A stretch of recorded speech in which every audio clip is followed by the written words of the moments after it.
A name that is synonymous with Helping Hand and Banjara Academy. A name that you can't miss out when you talk about emotional counseling. An IITN, an engineering graduate of MIE, MIIM, a Montessorian, went on to doing his PhD in behavioral sciences only for his love and compassion for his fellow beings. Dr. Ali Khwaja has always carved his own path and been a freelancer, ensuring that work is joy every day. Ali was conducting training in human behavior and counseling for years before he founded the Banjara Academy in the year 1993. The more he saw what the world most needed, the more he understood the need for sensitizing people of emotions, their own and of others, and the need for understanding and accepting them. Needless to say that this was a driving force behind setting up of Banjara Academy, an unique institution committed to improvement of quality of life. He nurtures and motivates over 200 volunteers to give free service in 10 hospitals and the Academy's own counseling centers. He conducts a very popular and practical 1-year part-time diploma in counseling skills and a 5-month certification in life skills. He is invited regularly to conduct workshops or lectures for defense, central government institutions, prestigious national institutions, schools and colleges. He has been presenting papers in national workshops and has written over 30 books, 80 booklets on all practical aspects of day-to-day life. He writes regular columns and articles in reputed publications like Deccan Herald, etc. He is also spearheading an NGO, Helping Hand, which is an integral part of Banjara Academy. Yet, he finds time for causes as wide as adoption, disability welfare, true education, life skills, and counseling. His prime focus is on empowering individuals to help themselves. Above all, Ali is a man with a heartwarming smile, a genuine interest in knowing people and making this world a more mentally healthier place to be. He will always make time for you despite his overwhelmingly busy schedule, and he always will remember your name. He has taken upon himself for years now an avenue of service that has been constantly questioned and debated over. But with his contribution in the field of counseling and human behavior, there is indeed no more questions over its importance. His creation, Banjara, is a home of learning for those who are willing to go that extra mile, and heed to those who need to be heard. It is indeed a home of friends for those who seek to share. No child is born evil. Nobody is a criminal from birth. Yet, why is it happens that as some young people grow up, they decide to rebel against society, against laws, against norms, against basic ethics and values and morals, and decide to go off on a path which somewhere deep down they also know is going to lead to some sort of destruction for themselves. The reason why this happens is what we need to know much more than trying to find out who are the culprits and what needs to be done. As all of you are aware, of late there has been definitely a spurt. Of course, it is more because of the media awareness and the media exposure. But even other than that, there is no doubt about the fact that we are having more and more young people who somehow want to carve out an unacceptable path, resort to violence, go to the extremes of terrorism and all that. And there's this very, very strong lobby which is talking about whether juveniles should also be punished the same way as adults, whether the laws should be changed, what should be done about this and that. With all due respect to all those who are working in this field, I feel that they are touching only one aspect of the issue, and that is the cure. But from childhood we have been brought up to understand that prevention is better than cure. What are we doing at the prevention level is my very deep concern. Yes, we will change the laws. We will see that even if a juvenile does something horrendous like murder or rape, he should also be put through the judicial process. We should have tighter policing, we should have more of patrolling, we should have more of webcams to ensure that women and children are protected. We will do all that. But if there is a criminal mind existing, the criminal mind inevitably finds its way to bypass these. And every now and then you will come across people who are ingenious enough to bypass all this policing and controlling and move on and do what they feel like doing. So my prime message, my prime concern is, can we prevent this from happening? If we nip it in the bud, if we prevent this sort of criminal thinking, I'm not even talking about criminal activity, I'm talking about the mindset of the younger generation. It is going to be a long-term investment. Nothing will be visible right now. If we start some ways and activities and some methodology to ensure that children, youngsters don't get into a negative frame of mind and don't start thinking about criminal activities or violence or anything of that sort, we will not see any difference happening right now. But I think we owe it to the coming generation, because as great thinkers like Khalil Gibran have said, that we have not inherited the earth. It has been given to us as a sort of safekeeping to pass on to the next generation. So it's our responsibility. What is it that we are passing on to the next generation? Today children are 100% in our control. More so in countries like India, where we still have a lot of traditional values. Unlike what Queen Elizabeth's husband had remarked after going to America, that I am very impressed with the family system here. I was thrilled to see how parents obey their children. Before that sort of a thing comes in, let's understand that we are in a position to control, guide, mentor and coach the younger generation. Let's take our responsibility seriously. And whatever is happening today, what the media is highlighting about all these horrendous episodes and rapes and murders and terrorism, let that be a wake-up call to say, if we can't eliminate that completely today, we will eliminate it 10 years, 20 years from now. So we will leave behind a better world for the coming generation. Now coming to the practical aspects of it, what is it that we can do in this regard? A wonderful example was set by that famous mayor of New York, when New York was going through something like 2,000 murders in a year, and the police was finding it very, very inadequate to catch the murderers and things of that sort. He said a murderer starts with being a petty criminal and ends up as a murderer.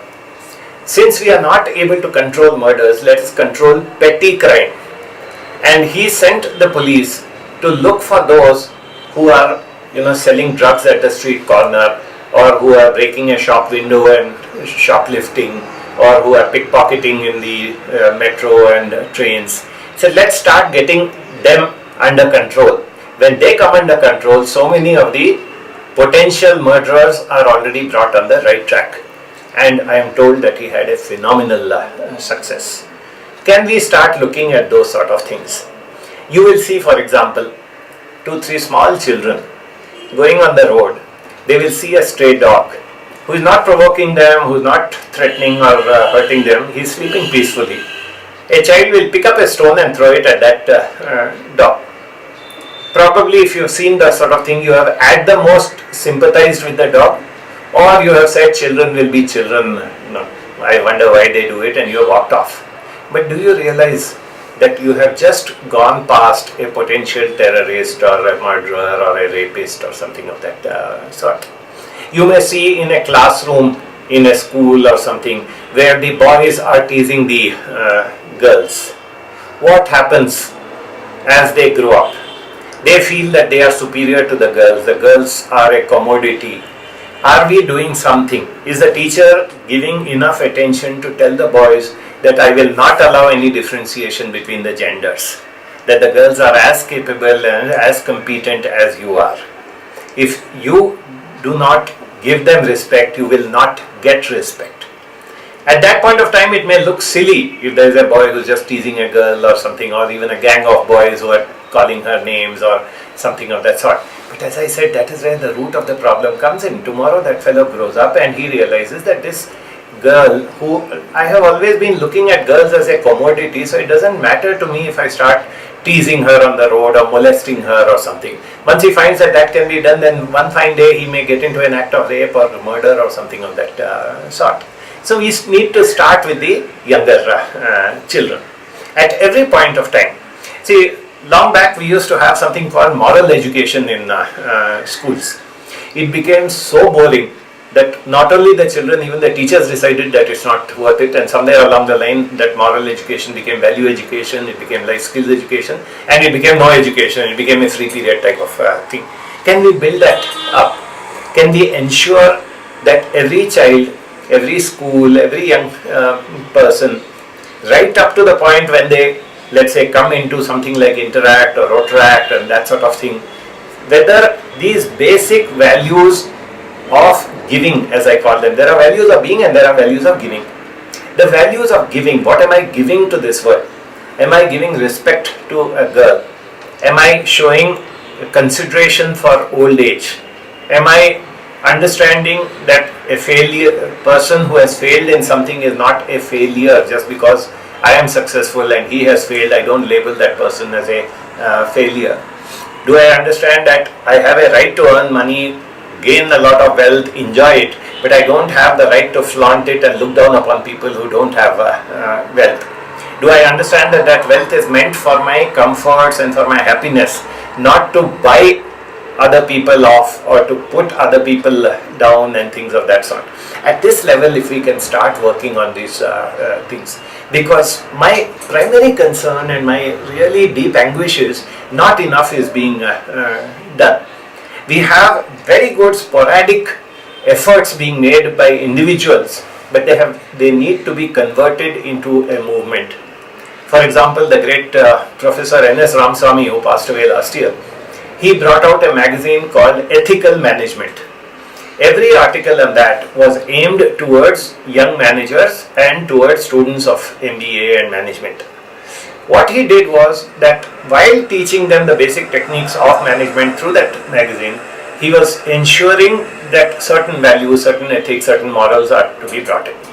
I personally have written articles in that where I have tried to highlight that having high values actually helps you, not the other person. You tend to lead a better life, you get to have more success, you get to have better things in every way. So it's not an altruistic or a charitable act that you're doing if you're upholding values. There are innumerable instances like this which I can quote, where a person, if he learns at a very young age that this is not going to pay me, this is in fact going to destroy my life, and if I have certain interests, if I have certain things, there are other ways of getting it. There may be a child who's very, very keen to ride a motorcycle when he is underage and he doesn't have a license. If a parent encourages him in a subtle way by saying, okay, today Sunday, there'll be no policemen around, go and buy those provisions for me and come back. What do you think that parent is doing? The parent is doing two things. One is that the parent is teaching him to flaunt the law. He should have been a protector of the law, but instead of that, he is telling him that it's okay even if you don't have a license, since you know how to ride the bike, and since I need those provisions for my sake, you go and get it. The very funny part is, he's also telling the child that today is Sunday, there won't be any traffic cops to catch you. So you know what he's teaching the child? Whenever you want to do something illegal or immoral, do it in such a way that you don't get caught. And when the same child starts doing some other activities where he knows he is not going to get caught, and then when he gets caught, the elders are flabbergasted. What happened to this fellow? Why is he behaving like this? Why is he flaunting the laws? Why is he doing such unethical things? Somewhere along the line, we have to be good role models. We have to impress upon them that we mean what we say. There is absolutely no point in sermonizing to the youth. Today's youth are far more, capable, intelligent, quick at grasping. They are street smart. They have this exploratory minds. They can see outside the box. Innumerable times as a trainer, as a motivator, I have tried so many times to give certain quizzes and queries which just require an out of the box thinking. And I'm amazed, and I would like to share this with all of you, that the people who think outside the box, the people who can grasp these things, are the younger and younger ones. The same riddle or the same query that I pose to 8th standard children, I may get 90% of them answering. I pose it to 12th standard children, it comes down to 60%. I pose it to college students, it comes down to 40%. I pose it to MBA students, it comes down to 20%. And if I pose it to top level executives, I'd be surprised if even one or two can answer that question. Isn't that a clear indicator where we are headed? What we are doing with these youngsters? We are actually destroying them. And then we are complaining that the youth is indulging in immoral and antisocial activities. Even if a 16-year-old commits rape, he should be hanged and things of that sort. What has he learnt in those 16 years of his life is more important. Are we ready to look into his life and right up to his past? What happened? Was his father a chronic alcoholic who used to beat him up? Was he bullied by others? Was he sexually molested by some homosexual boys? After having gone through all that, you expect that person to be, very, very normal or whatever you want him to do. I think we are living in a fool's paradise. We owe it to ourselves to ensure that these things do not happen. Left, right and center, I see, from the small incident of the child throwing a stone at a dog, to incidences where, let's say, communal riots take place or something happens and thousands of people are uprooted. The adults may face problem financially or whatever else, but the children who are uprooted from their families, from their friends, from their schools, and live in ghettos or live in the rescue camps and this and that, what do you think their mindset is going to be? What do you think they are going to grow up and look at life? Are they going to aspire to become doctors and social workers or teachers, or would they rather aspire to become smugglers and that sort of thing where they can make a quick buck and things of that sort? Now, once a person starts understanding that I can make a quick buck, I can do this, I can do that, there's no point in having high values, then what happens? The next step is going to be not just earning money illegally, but putting somebody else down, if necessary by force. It could be putting down a woman by raping her, it could be putting down a rival by murdering him, it could be putting down an entire community by torching their locality or their slum or whatever it is. So I think it is extremely important that we have to start working on this before it is too late. Because as I mentioned, the result will take 10 or 20 years to happen. While on the one side we do continue enforcing laws, improving on the laws, seeing to it that there is more protection to the vulnerable sections of society, all that has to go on, but all that has severe limitations. We cannot police every house and every locality and every street corner. We are overwhelmed with judicial cases. No judge can finish off a case in 1 day, 1 week or 1 month because he's got a tremendous backlog which he has to fulfill. So understanding that all that is being done with good intention and it will help in certain ways, we also need to understand that the more important area is to work with the youth in these things. And here comes another very interesting thing. Now, if you are convinced by what I have said and you say, okay, let's chart out a program, you know what we will tend to do? We, the elders, will sit down and chalk out a program for the youth and say, this is what we are going to do with you and this is how we are going to help you to lead a better life. Do we ask them? Do we say, do you want to do it at all, firstly? Secondly, if you want to do it, how do you want to do it?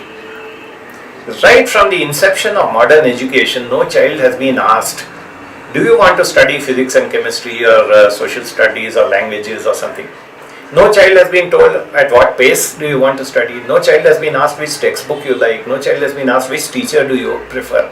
So we already have a system which is absolutely constraining.